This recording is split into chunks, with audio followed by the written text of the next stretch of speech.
have a list of places and go to see a rental agent to check on a number of points. Listen to the conversation between your friend and the rental agent and complete the list. First, you have some time to look at questions 1 to 7.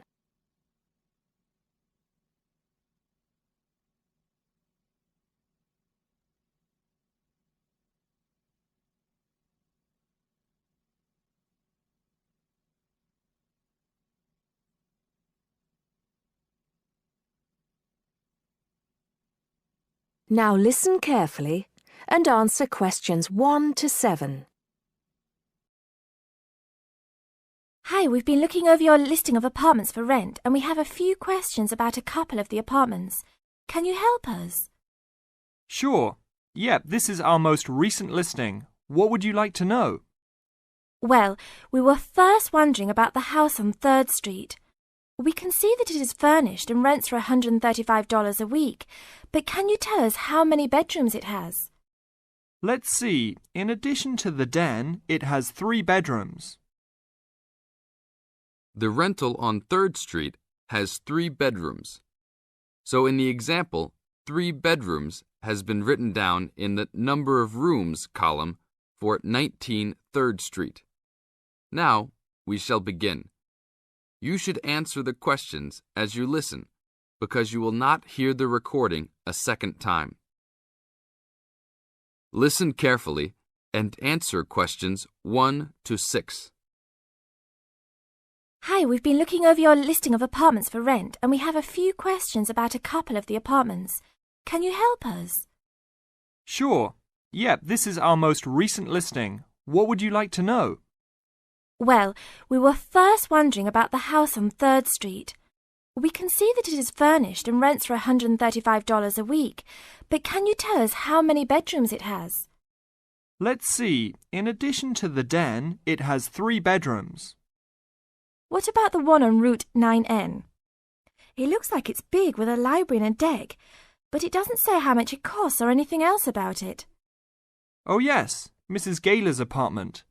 That one is actually only a 10-month rental and it is going for $156 per week. It's quite a nice place. She only rents for 10 months each year because of horse racing season. Then her relatives all come to stay, so tenants have to move out. It's a little bit inconvenient, but past tenants have really enjoyed their stay there. Oh, well, we need it for a full year. I guess that one is out. How about the rental on Browen Drive? How many rooms does that one have? As it says on the list, it has 2 bedrooms and a private kitchen and bath. But it's actually a very small place. That's why it's a bit cheaper. Oh. Well then, what about the one that has 3 large rooms? Who is renting that property?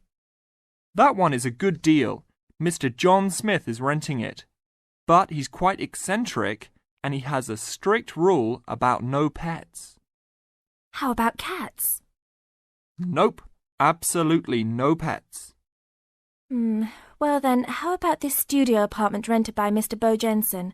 How is that one? That ad is actually a bit deceptive. The studio apartment is the whole upper floor of an older house. It's actually very large and, at $45 a week, quite affordable. And it's near campus. I think I'd like to check that one out. Do you have a telephone number that we can call? It's not on the list? Oh, it isn't. Here it is.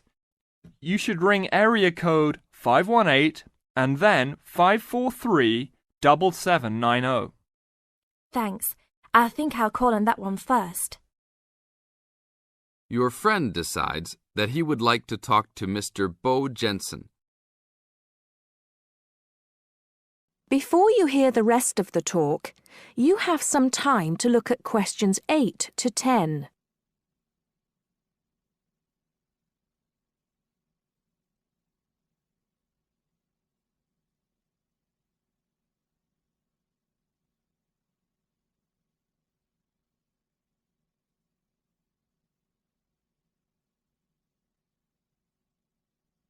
Now listen and answer questions 8 to 10. Hello. 1512, Route 9. Yes, is this Mr. Jenson? Yes, it is. Can I help you? Yeah, we're studying here at university and we came across the rental information for the studio apartment that you are renting. Is it still available? Yes, of course. I actually just placed the ad and you're the first person to call. Is there anything you'd like to know about it? Yes, actually there is. As students, we are on the internet a lot, and we heard that some homes in the area have high-speed connections. What type of connection do you have there now? Oh, that's an interesting first question. But I guess I have heard that too. But we just have a phone line here. Nothing fancy. I think you can have a cable line installed, but it's just a phone line for now. Okay, well maybe we can do that. What type of heating does the apartment have? Now there's a more traditional question. We have oil heat here. It's an older house. That tends to be a little more expensive during the winter, right? Yeah, but there's nothing to do about it. It would cost too much for me to put in a gas heater. What else would you like to know about the apartment? Well, we heard it was quite big. Is it furnished? Actually, yes. I should have put that in the ad. It has an old couch and a couple chairs, a dining table, refrigerator, stove, and even a dishwasher. Does it have any beds? Yep, it has 2. That sounds great. When is the apartment available? You can have it tomorrow night if you want. I just have to clean up a couple things before you get here. Do you want to come over and see it first? No, it sounds fine to us. I actually know the street too, so I know the area. We'll take it. That is the end of part 1. You now have half a minute to check your answers.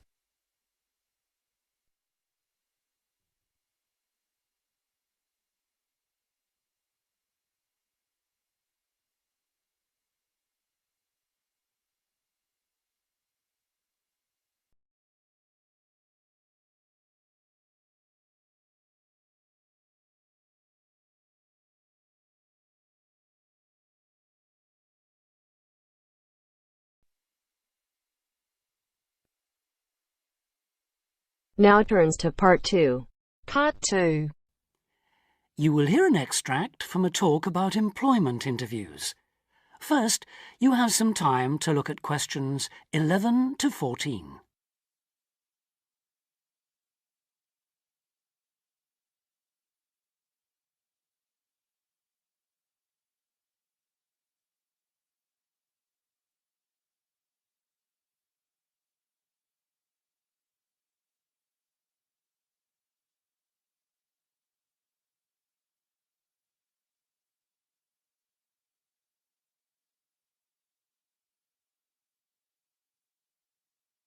Now listen carefully and answer questions 11 to 14.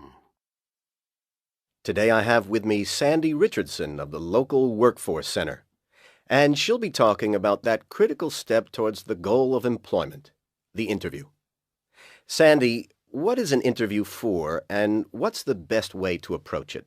A job interview is simply a meeting between you and a potential employer to discuss your qualifications and see if there is a fit.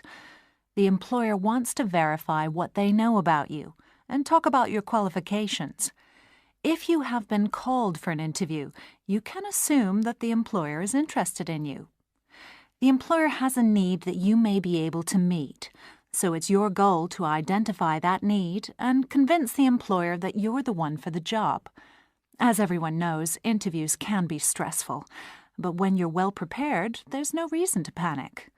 Preparation is the key to success in a job search, and you can begin by collecting together all the documents you may need for the interview, such as extra copies of your resume, lists of references, and letters of recommendation. You could also take some work samples, selecting from what you have designed, drawn, or written, for instance. And make sure you have a pen and pad of paper for taking notes. The next step is to find out about the post. The more you know about the job, the employer, and the industry, the better prepared you will be to target your qualifications. Always request a job description from the employer and research employer profiles at the Chamber of Commerce or local library. You could also try to network with people who work for the company or with employees of companies associated with it. The next step is to match your qualifications to the requirements of the job. A good approach is to write out your qualifications along with the job requirements. Think about some standard interview questions and how you might respond. Most questions are designed to find out more about you, your qualifications, or to test your reactions in a given situation.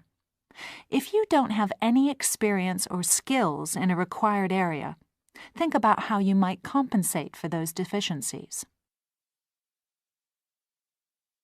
Before you hear the rest of the talk, you have some time to look at questions 15 to 20.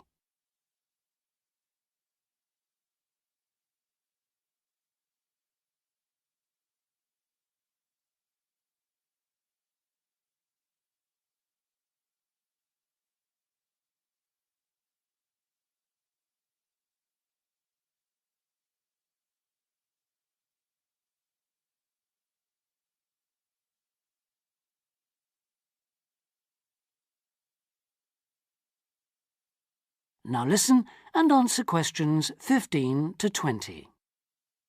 During an interview, it's important that you be yourself. Get a good night's sleep and plan your travel to be there in plenty of time so that you're not arriving out of breath with 30 seconds to spare. Don't, though, present yourself for the interview too early, 10 minutes at most. In the interview, listen carefully to each question asked. Take your time in responding and make sure your answers are positive.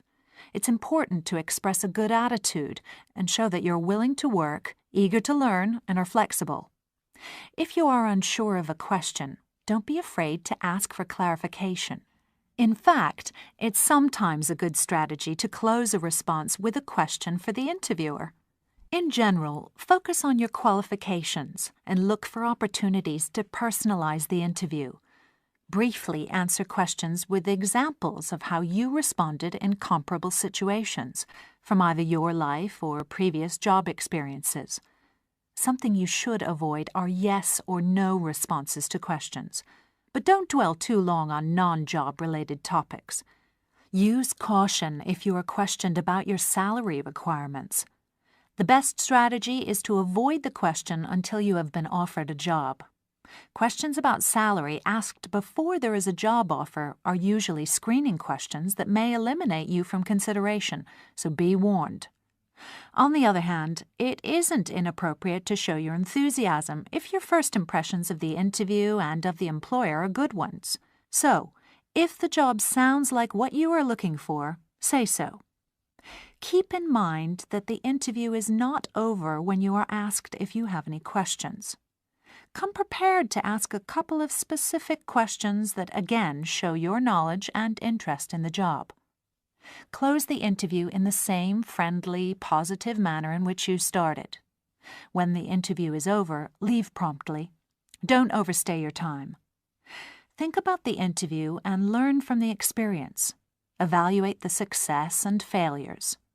The more you learn from the interview, the easier the next one will become. You'll become much more confident. To close, here are a few more tips. First, maintain good eye contact throughout the interview and be aware of nonverbal body language. Second, dress a step above what you would wear on the job. Go to the hairdressers, have a shave, etc. Remember that your appearance is a key indicator of whether you have the right attitude, so it can pay to give some thought to how you look. And finally, don't be a clock watcher. That is the end of part 2. You now have half a minute to check your answers.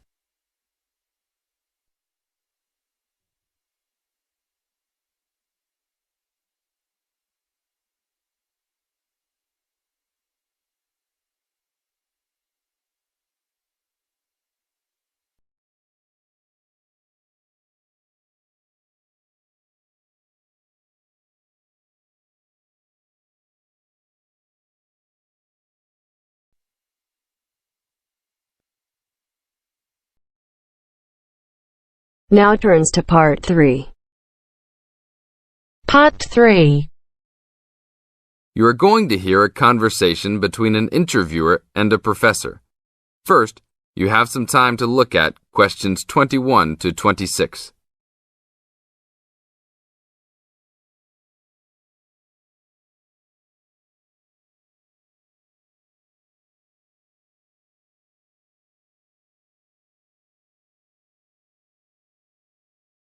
Now listen to the tape and answer questions 21 to 26.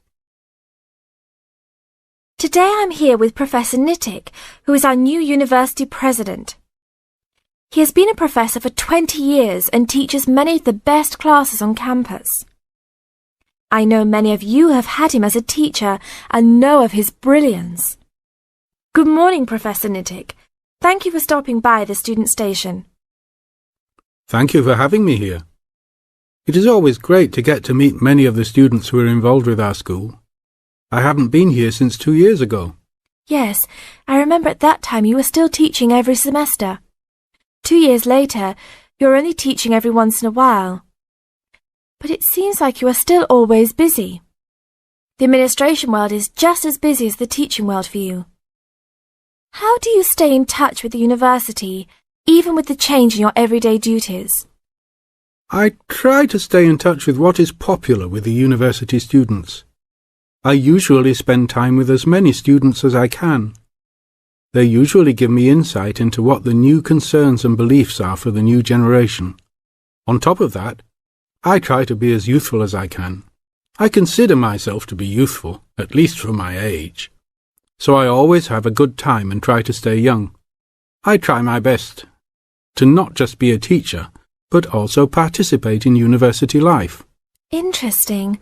So, are you still doing lots of academic work, or are you mostly concentrating on administrative affairs? Well, I mostly do administrative affairs now, but that doesn't mean that I still don't have a very deep interest in academic matters. I often visit other campuses around the world and meet other professors in my field. I learn the most by travelling and seeing the different places of the world and the different fields of thought. I even did a television programme last month in Manchester. Will you be on television any time soon then? Well, you can call the television station and see if I will be on television any time soon. Maybe I will be on the news report. I don't think it is really that significant, though. Oh, really? That sounds great. I will remember to look out for you. Let's move on. With all your busy travelling recently, how do you find time for your personal life? I try to keep my university life separate from my personal life. Sometimes it's hard to find time to just take my wife and 3 kids out for a family dinner, but usually we all manage to get together every few days. I'm taking a few weeks off next month to take my family down to South America, to Brazil for a few days. I can't wait to just sit on the beach. Wow, that sounds like a wonderful trip. Professor Nittick, could you tell the audience a little about what goes on in an average day of a university administrator? An average day? Oh, I don't think there is such thing as an average day for me. The last few weeks I've been travelling all the time. I can be in Los Angeles in the morning and in New York by the afternoon and back to Los Angeles by the evening.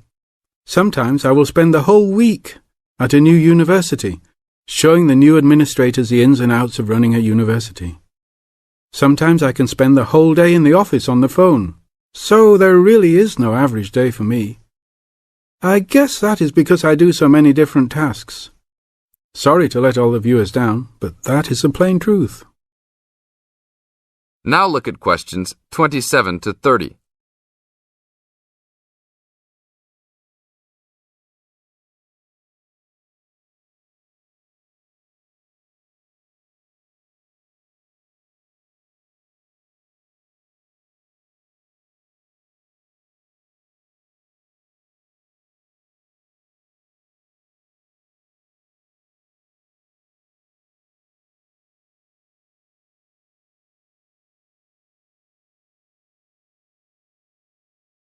Now listen to the tape and answer questions 27 to 30. Well, I guess I can sum it up for them. You are a busy man. That is probably a good description. So, are there any immediate plans for the coming few weeks? Well, I'm in Los Angeles for the next 2 days, and then I fly to Colorado to meet a new prospective professor for our university. I will be in Colorado for about a week. Then I go to Japan for the next 10 days to meet with our university branch in Japan about record sales there. After that, I return to Los Angeles for a week, just in time for the graduation of the class of 2001. There you have it, my next month's schedule.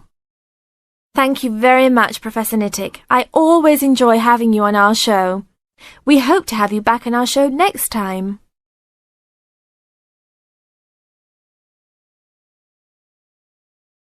That is the end of part 3. You now have half a minute to check your answers.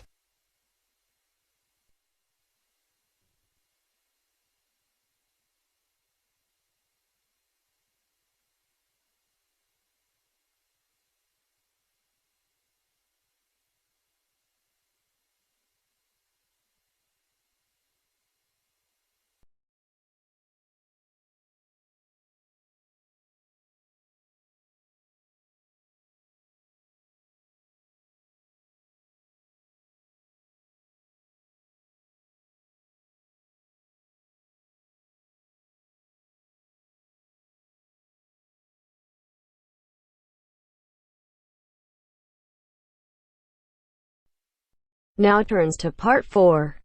Part 4. Now listen to the second part of the lecture. As you listen, complete the notes below. First, you have some time to look at questions 31 to 40.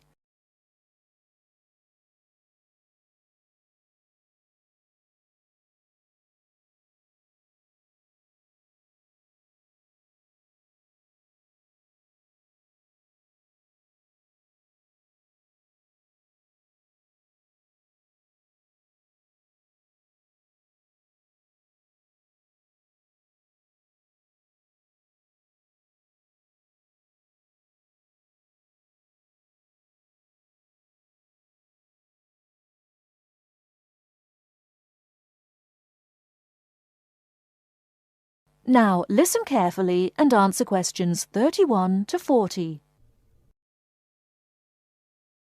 Many typically American characteristics, individualism, self-reliance, informality, punctuality, and directness, are a result of those values mentioned earlier. Other national traits could also be identified, however. 1. Americans cooperate. Although often competitive, Americans also have a good sense of teamwork and cooperate with others to achieve a goal. 2. Americans are friendly, but in their own way. In general, friendships among Americans tend to be shorter and more casual than friendships among people from other cultures. This has something to do with American mobility and the fact that Americans do not like to be dependent on other people. Americans also tend to compartmentalize friendships, having friends at work, family friends, friends on the softball team, etc. 3. Americans ask a lot of questions, some of which may to you seem pointless, uninformed, or elementary. Someone you have just met may ask you very personal questions. No impertinence is intended. The questions usually grow out of a genuine interest. 4. Americans tend to be internationally naive. Many Americans are not very knowledgeable about international geography or world affairs. They may ask uninformed questions about current events and may display ignorance of world geography. Because the US is not surrounded by many other nations, some Americans tend to ignore the world. 5. Silence makes Americans nervous. Americans are not comfortable with silence. They would rather talk about the weather than deal with silence in a conversation. 6. Americans are open and usually eager to explain. If you do not understand certain behavior or want to know what makes Americans tick, do not hesitate to ask questions. Just as values and traits differ somewhat from one culture to another, so do the personal habits associated with good manners and courtesy. While very often there does not seem to be any particular reason why a particular way of doing something is considered good manners, observing these cultural rules will make Americans more comfortable with you, and therefore you with them. It is, of course, impossible to cover all the possibilities here. If you are unsure in a situation, just ask. Americans like to be helpful. 1. Queuing up or lining up is essential. Courtesy requires that you do not push from behind, stand next to the person being helped, or cut into a line. If you should accidentally bump someone, you should say, "Excuse me." 2. Americans blow their noses into a tissue. Spitting, clearing phlegm, or sniffing as from a cold are considered rude. 3. It is considered poor manners to slurp, chew noisily, or open your mouth while chewing. 4. Questions are seen as a good way of getting acquainted, but questions about a person's age, financial affairs, cost of clothing or personal belongings, religious affiliations and sex life are considered too personal for questioning, except between very close friends. 5. Men generally do not hold hands or link arms in public with other men. This is somewhat more acceptable between women and quite common between men and women. Now, a few words about personal safety. Unfortunately, in the US one must be aware of crimes. It is wise to be especially careful until you are familiar with the community in which you live. Remember that good judgment and common sense can significantly reduce chances of having an unpleasant and perhaps harmful experience. Basic safety rules include the following. 1. Do not walk alone at night. 2. When you leave your room, apartment, or automobile, make sure that all doors are locked and all windows are secured. 3. Do not carry too much cash or wear jewellery of great value. 4. Never accept a ride from a stranger. Do not hitchhike and do not pick up hitchhikers. 5. Be careful of purses and wallets, especially in crowded metropolitan areas where there may be purse snatchers and pickpockets. 6. If a robber threatens you, at home or on the street, try not to resist unless you feel that your life is in danger and you must fight or run away. Give up your valuables as calmly as you can and observe as much as possible about the robber to tell the police when you report the crime. A final note. Keep an open mind. Don't judge what you see as right or wrong, but make it a challenge to try to understand the variety of American behaviours which you may observe. You certainly do not have to participate in something you disagree with, but you can try to understand it. This will help you build an attitude of intelligent and liberated respect for cultures, both your own and others. That is the end of part 4. You now have half a minute to check your answers.